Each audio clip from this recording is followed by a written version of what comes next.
حضري.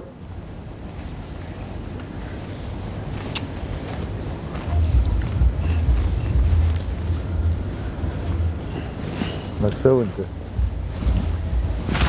لله الحمد خالد، الحمد لله رب العالمين. يعني اليوم كل الوطن العربي والاسلامي يدعي ان اليابان يتاهل مع اي فريق، بس اهم شيء خروج المانيا لله الحمد، وخرج الفريق الالماني. ويعني البطوله هذه لله الحمد كلها قاعد تكسر ارقام، ان خروج الالماني خرج مرتين ورا بعض، والمغرب يتصدر البطوله ثالث مره، والبطولات اللي قاعد تصير لله الحمد، والارقام اللي قاعد تكسر والاهداف.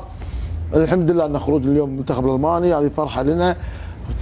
تفكيرهم كانوا الاساسي انه يجون يخربون البطوله، لله الحمد خرجوا من اول شيء. فطريقه كويتيه قديمه تصلح عليهم، تطلق عليهم اسمها شيلي قشش شيلي قشش، طريقه عن بيتنا حق الالمان. اتمنى نركبها عليها. اي والله، فلو انتم حافظينها كان غنيتها انا، انتم تردون وراي. بس والله شيلي قشش شيلي قشش، طلعوا عن بيتنا لسانكم طويل منا لسانكم. اي والله، يعني جايين يخربون، مو جايين يلعبون كره قدم. ولله الحمد يعني هذا دعاوى الوالدين ودعاوى للوطن العربي كله والاسلامي انهم يطلعوا من البطوله، لله الحمد. ويلا الحين خلهم على كيفهم، خلي يسوون شيء في دوراتهم.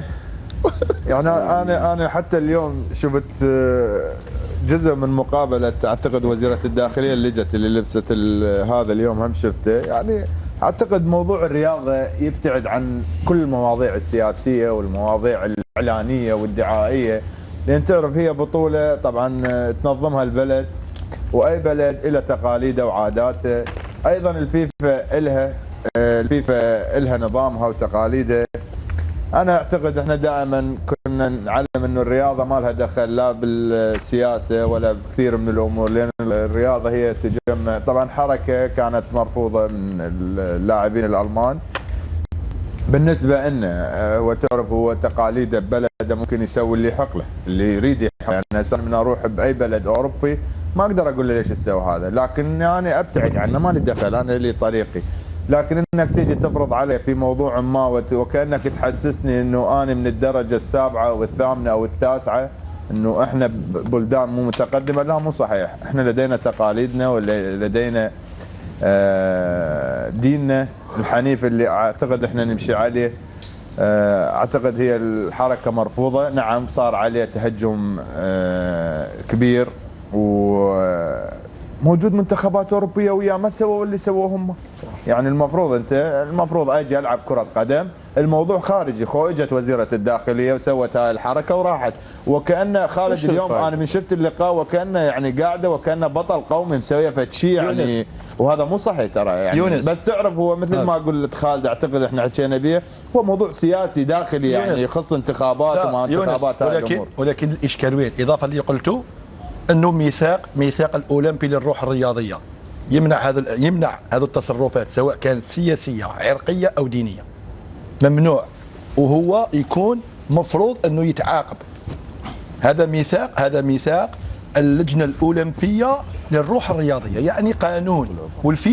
الفيفا مهما كانت قوتها تابعه للجنه الاولمبيه. عموما انا خالد حبيت نقول حاجه، انا بس يا جماعه ما بيطول فيها وايد. كلمه مهمه. مهما كان اسم الفريق وينجم حتى يكون منتخب الالماني، وقت اللي ما تركزش على كره القدم وتتلهي بحاجات جانبيه، تنجم وين تنجم توصل، وين نجم يوصلك وضعك. على خاطر لابد في كره القدم تركز كان على الشغل نتاعك وتطور كره القدم نتاعك والمباريات نتاعك. خالد هو شوف مثل ما قالوا، هذا الشعار اللي بيحملوه شعار محرم، يعني من المحرمات. بس والله سبحانه وتعالى عقوبتهم في الدنيا غير الاخره. جزاك الله يعني في جزاك الله خير. فطره الانسان وحتى الديانات كلها يحاولون يقوم له. انا قلت لكم الله يكسبنا، يعطيكم العافيه، بارك الله فيكم. اليوم لوكاكو ردة فعله بعد الخروج يا شباب، شوفوا سوى. والله لا قوي. انت كم الغرامه خالد؟ ما قدر هو كسرها الغرامه. يعني بعد خروجه تعرف هو يعني فوق انه طالع من البطوله وخسران وحالته لا بالعكس، حطه حتى اسمه وخلوا مثل عندك اسمه زيدان لما كسر صار مزاق. يبقى زيدان خلونا نطور شوي، هذا تطور. زيدان حطوا غيره. لوكا فتره لا يعني بس هذا بس- مو بس بس هذا مو زيدان. خالد بس اسمح لاعب لي، بعد. هذا ثلاثه بالمنطقه ما يعرفوه. اقول لك كذا يعني بعد كل واحد تفكير لازم يكون عندك روح ثقافتنا مختلفه رياضيه، نحن. لازم يكون عندك روح رياضيه وتقبل للخساره وتقبل الفوز. مثل ما تفوز بس تقبل الفوز لكن تقبل الخساره. بس على فكره ممكن اقول كلمتين صغار. ترى منتخب بلجيكا وحسب تصريحاتهم هم يا عصام عندهم مشاكل بينهم وبين بعض داخليه اصلا، متخانقين في غرفه الملابس، وهذا ما هو الا رده فعل مش قصه بس نتيجه مباراه، حتى للخلافات اللي بينهم على فكره يعني. طيب كان كورتوا عملها قبل المباراه السابقه.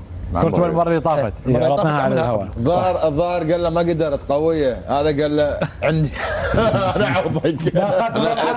لوكاكو كان عاوز يلعب المباراه، ادخله حتى الشوط بلا الثاني، سؤال وبالتالي هذه خالد. ردة فعل. اسمح لي اوكي. هذه ردة فعل ضد المدرب.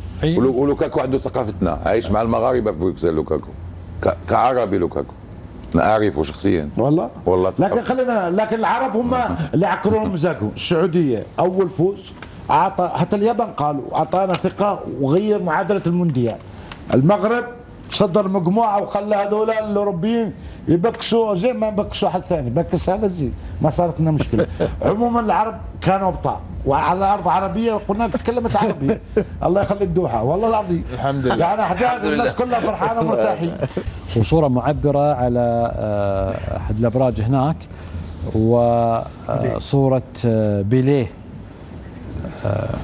جتولسون، نتمنى له الشفاء ولاف بيليه. طبعا يعني ما في بطوله كاس عالم تمر علينا الا ونجيب طاري بيليه. بيليه بصمه بطوله كاس العالم كلها بدون استثناء. فبيليه يعني من الشخصيات اللي احنا حتى افتقدناها حاليا في كاس زي البصمه العالم بتاعتي في قطر. زي البصمه بتاعته شفت وير يعني كاس العالم. يعني حالته حرجه على فكره حاليا في الوقت الراهن. كفو يا يوسف. شوف كحل يونس، كحل عيونك اللي ما توقعت المغرب. كحل في على برج هذا ايش عملت؟ وما حد عرس على السعوديه غيرك. السعوديه وراح تصعد وعرس عليهم. السعوديه حبي زين، والسعوديه غيرت المعادله ما كان لها حظ، والمغرب رشحته في دفتر هناك، في دفتر مال توقعات. شوف في اسد، في اسد. شوف كل يوم في في اسد. وين الاسد؟ شوف اسد، في اسد ونحن اسد هنا. في اسد. شوف بقد تيجي تطلع في البرج الاخر، في البرج اللي بجنبه. يلا سلام عليك يا اخي. سلام عليك. يعطيكم الصحه. بس اسمع، ما تقارن مارادونا ببيليه. يلا ما تقارنوا. انت تحب ليه؟ انت ما تقارن. شوف اقول لك من جد ما تقارن نهائيا. انت حب ليه كيفك؟ احب بيليه، احب البرازيل، بس ما حط صوره. ولكن وش مرة ولا شفتوا في بيليه؟ الوقت شفتوا بيلعب؟ ما شفتوه. انا شفته في التلفزيونات. شفت التلفزيون. انا شفته والتقيت فيه وحكيت وياه. بس على فكره بس بعد اذنكم فلنحترم ان بيليه الان في حاله حرجه، وندعي له بالشفاء ان شاء الله، الله يشفيه ويعافيه. ولان وضعت الصوره اليوم لبيليه لانه هو رمزيه ايضا في الحاله الحرجه، ونقول له احنا جت ولسون يعني ان شاء الله ان الله يشفيك وتقوم